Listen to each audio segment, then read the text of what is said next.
What's up? What's up? What's up? RJD here. And once again, welcome to What's the Wrestling, the show that brings you all things wrestling. So, we're gonna make this one quick. No music. So, no music. We're just gonna get right to it. Big E. So, this is news because we got news on Big E. He tweeted, apparently Big E has called it quits. And I just want to acknowledge and shout out Don DeMarco for him.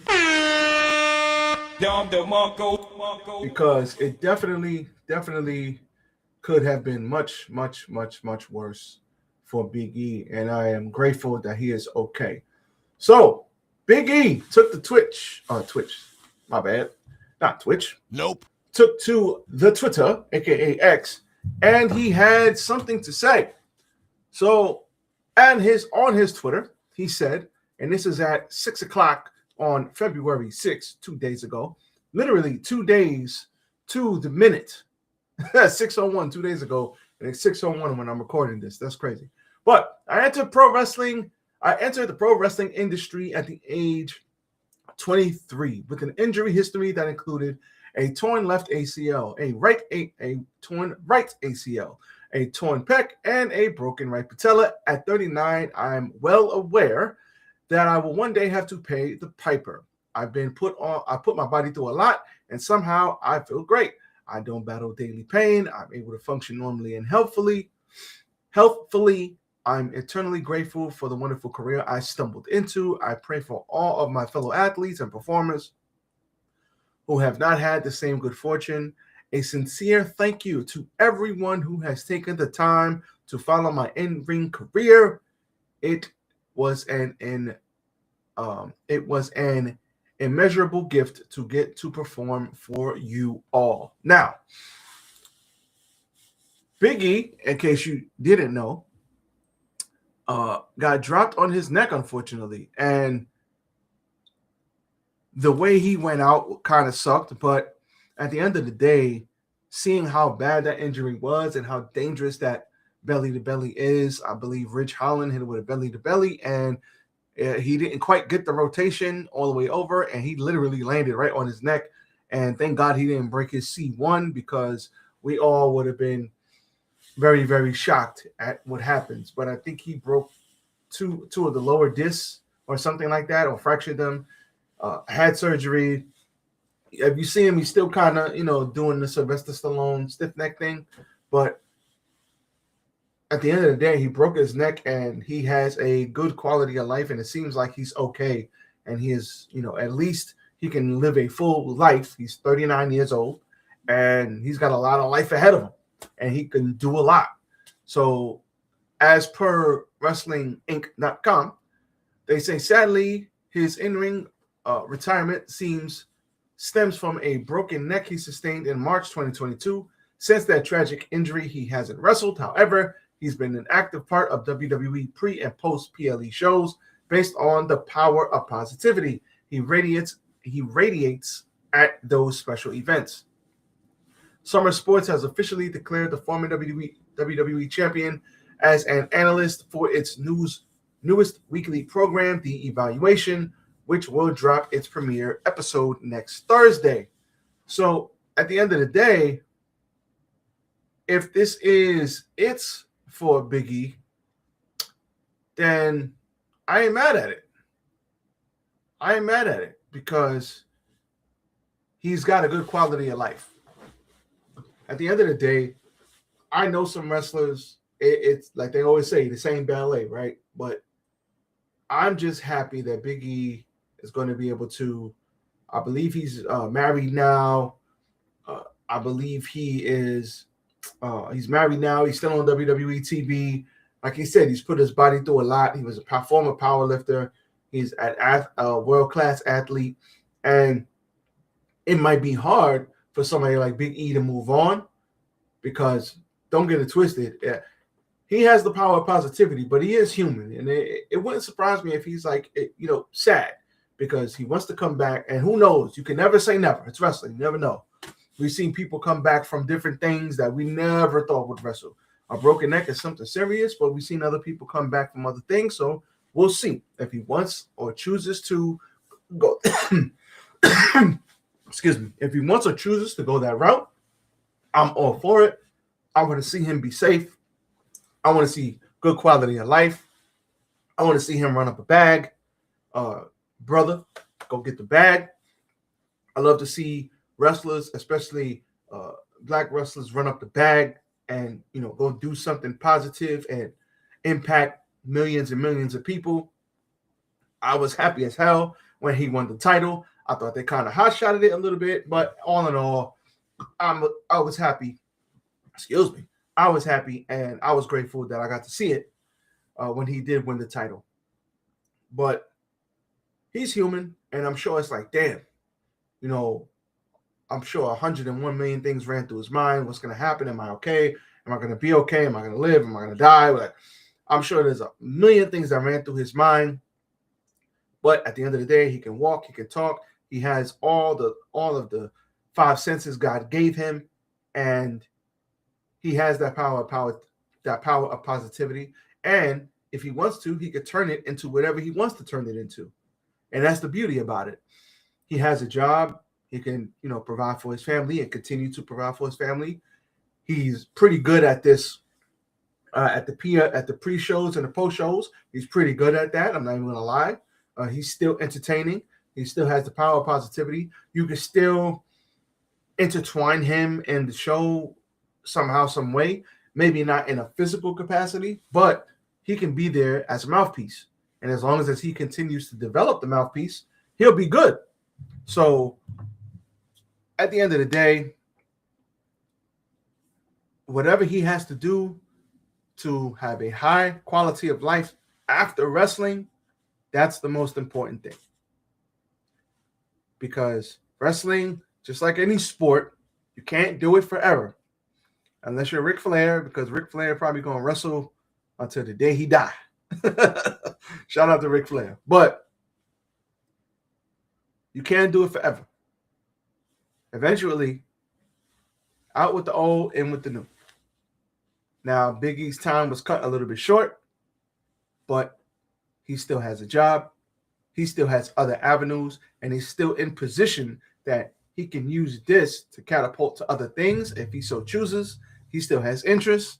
He still could use this as a platform to do other things, or he's got a job and doing what he loves to do. So he stumbled into wrestling, and I'm sure he got a lot of opportunities. He got to perform in front of millions and millions of people. I wonder if he ever thought, damn, I never thought I'd be able to perform in front of millions of people. He got to do that. And at the end of the day, I'm just glad and grateful that I got to witness him wrestle, do what he loves, do it at a high level, become WWE champion, yet another black WWE champion. We're not going to just sit here and act like that don't matter, because it does. And, Big E, if you ever see this, you might not ever see this, but if you just so happen to scroll YouTube one day and you see this short, I appreciate you, and I'm grateful that I got to watch you grace the ring and bless the crowd. You and all of the New Day, entertaining, sold a shit ton of merch, very good matches. What more could you ask for? You got to the mountaintop. Unfortunately, it's very sad the way that this ended, but at least, one day, I don't know if Big E has kids or anything like that, but let's say he doesn't have kids, and one day he will have kids. One day you'll be able to hold your kids, you'll be able to show them what you did, you'll be able to hold your head up knowing that you reached the mountaintop, you reached the pinnacle, you became WWE champion, and you were the guy. You got to that highest level that you could get to. You've performed at WrestleMania in front of thousands of people. You've performed all over the world. And now this is just a new chapter in the same book. So I'm grateful to have that I got the opportunity to watch Big E go from where he came from to reach the mountaintop. And I'm glad that he's still employed and doing his thing at a high level on the pre-shows and the post-shows. So, Don DeMarco for Big E. Don DeMarco for Big E. So, real quick, we will run down SmackDown. So, Tiffany Stratton beat Lash Legend and Chelsea Green. She'll be moving on. Randy Orton beat Solo Sikoa and Aleister Black. Where the hell has Aleister Black been? I don't know. Nope. Looks like he came out. They finally let him out the damn broom closet. Stop it. Good to see him back on TV, though. So Randy Orton will be moving on. Cody Rhodes got mad, attacked Drew McIntyre. We had, what's his brother's name? The Samoan Werewolf got mad, attacked Drew McIntyre. And then Drew McIntyre finally got a chance to give his rebuttal to Punk and Roman, which he did, so that was okay. We had Rhea Ripley and Io Sky beating Julia and Kiana James. We had Carmelo Hayes beating The Miz. We had Derula Obafemi squashing Kit Wilson. Tama Tonga beat Shinsuke Nakamura with the cutthroat. And Jade and Jordan Grace beat Liv and Raquel Rodriguez because they came over to SmackDown and the general manager said, looks like you're ready to fight. So there you have it. So that was SmackDown. Good show. We got more wrestling than Monday Night Raw, so I'll take it. And like what they're doing with Obafemi, bring them along slow. No need to rush the process. But if Obafemi does fight at WrestleMania, Obafemi needs to be fighting Brock Lesnar, and he needs to beat Brock Lesnar because there's no need for Derula Obafemi to go in there. You tease it in the Rumble, and then you have him lose to Brock. That's fucking stupid. So please don't do that. And we got the tag team championships. We'll see what happens going there. So all in all, good show. Can't be mad at it. Tiffany and Randy move on. Hopefully Bianca Belair is ready by Mania, and hopefully she's okay. And hopefully she didn't break 15 bones in her hand because she's been out for an awfully long time just because of a hand injury. And I do want to say one thing before I get out of here. So I've been seeing a lot of hate on Montez Ford. So apparently everybody's got something to say about Montez Ford.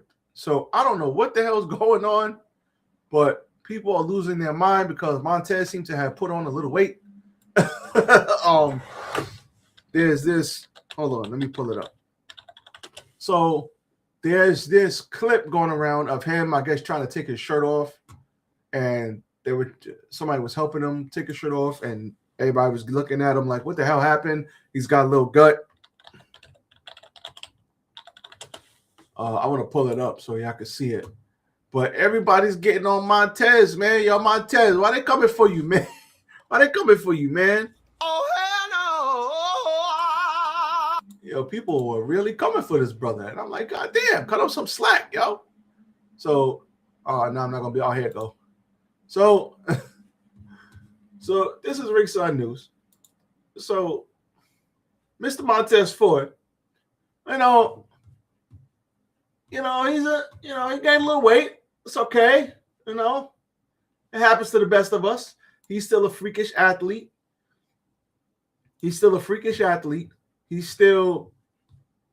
is one of the best. I still think heel or babyface, he can definitely take the ball and run with it. But it seems to have went viral, and everybody's saying, "Yo, Montez got fat." I'm just like, yo, why is everybody hating on Montez, man? So, unfortunately, the Street Profits have been off TV for a long ass time, and I don't know what the hell's going on. They were better off. They were teasing like a little heel turn, but then I guess they changed it. I don't know what's going on here, but it's trending. It definitely went viral because I saw it a bunch of times. And Ford was reacting to the crowd while trying to get his ring gear off. Excuse me, he struggled to take the jacket off on the apron, turns to the crowd and yells that he got his weight up. So listen, this could be him just getting. Listen, you can't. Let me say this: you can't get that big and get jacked and still keep your freaking six-pack the way you had it. It doesn't work like that. It's very difficult for people to get these AI bodies. If you bulk up, you're going to lose some of that flexibility, some of that athleticism. You're going to lose some of that because muscle is heavier than fat, and if you bulk up, you're going to lose some of it. Obviously, not all of it. Will Ospreay bulked up over the years. Swerve recently bulked up over the years. They're still athletic as hell. So you're not going to lose all of your athleticism because you're bulked up. But that little shredded six-pack look, you might lose that. And your six-pack might be a four-pack. So it happens. Now, I'm not going to say, oh, Montez is fat. No, I'm not going to say all that. All I'm going to say is he does look like he's a little bit heavier right now. I don't know what he's doing. If he's not on TV, so I don't know if they got him. Obviously, they got him wrestling somewhere. But at the end of the day, cut Montez Ford some goddamn slack, all right? Swerve bulked up. Nobody said a damn thing. Swerve got jacked, and I think even Swerve is like he had to kind of maneuver because you can't just be jacked out here. And it's the way Swerve wrestles, he has to be able to be at least a little bit athletic. That's his style. Montez, very athletic style, very athletic person. He's going to be just fine, all right? When he comes back to TV, even if he has bulked up and gained 15, 20 pounds of muscle, with 10 pounds of muscle, whatever, he's going to be okay. So let's call Montez Ford some slack, all right? He looked big. He didn't look fat, though. Jesus. I mean, I've seen some comments that's like, damn. They trying to say Tez is fat, man. Oh, man. They try to say Tez is fat out here. Listen, he will be fine. Montez Ford will get the six-pack back for all of you people studying his body so hard. He's going to be okay, all right? But we do need to get the Street Profits back on TV because they've been out way too damn long. So with that being said, that's all I got for you guys today. What the Wrestling News Brief, little Smackdown recap. Super Bowl is today, so I'm out of here, about to go get ready to catch the game. Everybody be safe.